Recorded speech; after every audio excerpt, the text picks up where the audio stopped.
네, 요즘 데이트 폭행이 큰 논란이 되고 있는데요. 맡고 있던 여성이 만약 대항을 해서 뭐 깨물거나 핥히거나 하면 어떻게 될까요? 김수현 변호사의 법과 생활, 오늘은 쌍방 폭행 얘기 해보겠습니다. 김 변호사님, 그 법에서 말하는 폭행은 뭐 어떻게 정의가 될 수 있나요?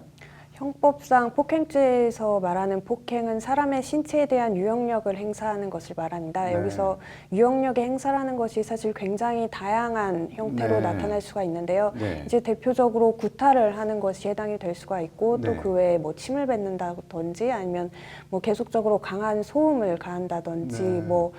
네, 그럼 뭐 오물을 던진다는 것 등이 해당이 될 수가 있습니다. 다만 이게 사람의 신체에 대한 것이어야 하므로 예를 들어 어떤 잠겨있는 방문을 발로 찬 것은 사람의 신체에 대한 것이 아니므로 뭐 형법상 폭행죄에서의 폭행에는 해당하지 않게 됩니다. 침만 뱉어도 그럼 폭행이란 말씀인가요? 네, 뭐 형법상 폭행죄 범죄에는 해당이 되게 됩니다. 네. 그러면은 뭐 시비가 붙었을 때 안 맞으려고 뭐 저항을 하거나 하는 과정에서 이렇게 뭐 상대의 몸에 물리력을 행사하게 되면 그것도 폭행인가요, 그러면?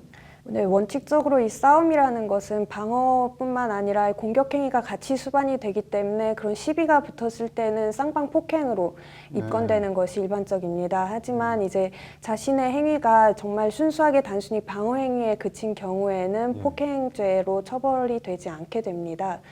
네, 뭐 예를 들면 상대방 뭐 가해자가 뭐 시비를 거는데 이제 뭐 조용히 해결하자고 만류하면서 팔을 잡거나 뭐 그 팔을 잡은 손으로 뭐 2, 3회 끈 경우 이런 경우에는 순수한 방어 행위로 보기 때문에 폭행죄에는 해당이 되지 않게 됩니다. 그러면은 공격을 해서 뭐 맞고 화나서 때리고 그러면 어떻게 되나요? 같이 치고 갖고 그러면? 그것이 이제 순수한 방어행위, 이게 굉장히 기준이 좀 애매하긴 한데요. 네. 순수한 방어행위 이상의 공격행위로 나아갔을 때는 쌍방 폭행에 해당이 돼서 이제 쌍방이 같이 처벌을 받게 됩니다. 하지만 이제 순수한 방어행위에 해당이 되는 경우에는 폭행에 해당이 되지 않게 되는데요.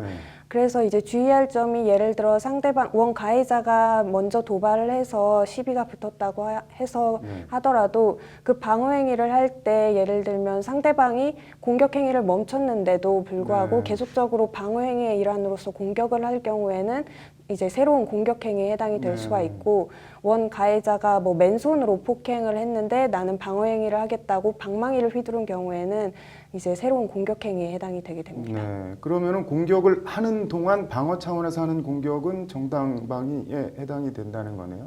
네, 그렇습니다. 하지만 이게 이 판례상 정당방위로 인정되는 요건이 굉장히 엄격하기 때문에 실제로는 정당방위로 인정되는 경우가 굉장히 어렵습니다. 네. 그럼 뭐 일단 물리적 충돌이 나면은 뭐 가만히 서서 맞는 거 말고는 쌍방 폭행을 피할 수 있는 방법이 별로 없는 건가요? 어떻게 되나요? 네, 사실 뭐 현재로서는 어떤 이 당사자들 사이에서 시비가 붙어서 뭐 이런 신체적인 접촉이 있었다면 쌍방 폭행으로 우선 입건이 됩니다. 그래서 이제 쌍방 폭행으로 입건된 후에 뭐 경찰 수사기관에서 조사를 하는 과정에서 그것이 순수하게 방어행위에 그쳤느냐 여부를 조사하는 것이지 입건은 우선 쌍방 폭행으로 입건이 되게 됩니다.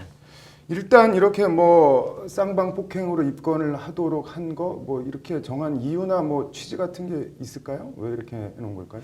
네, 뭐 사실 법이 이렇게 정한 취지나 이유가 있긴 할 텐데요. 이제 형법상 폭행죄에서 폭행으로 인정될 수 있는 행위의 범위가 굉장히 다양한 반면에 정당방위로 요즘 인정되고 있는 요건은 굉장히 엄격해서 사실 이를 비판하는 목소리도 있습니다. 네. 오늘은 여기까지 듣고 내일 그러면 시비 붙었을 때 쌍방 폭행이 안 되려면은 어떻게 해야 되는지 그리고 일단 경찰서 넘어가면 어떻게 해야 되는지 얘기 좀 더 들어보겠습니다. 잘 들었습니다.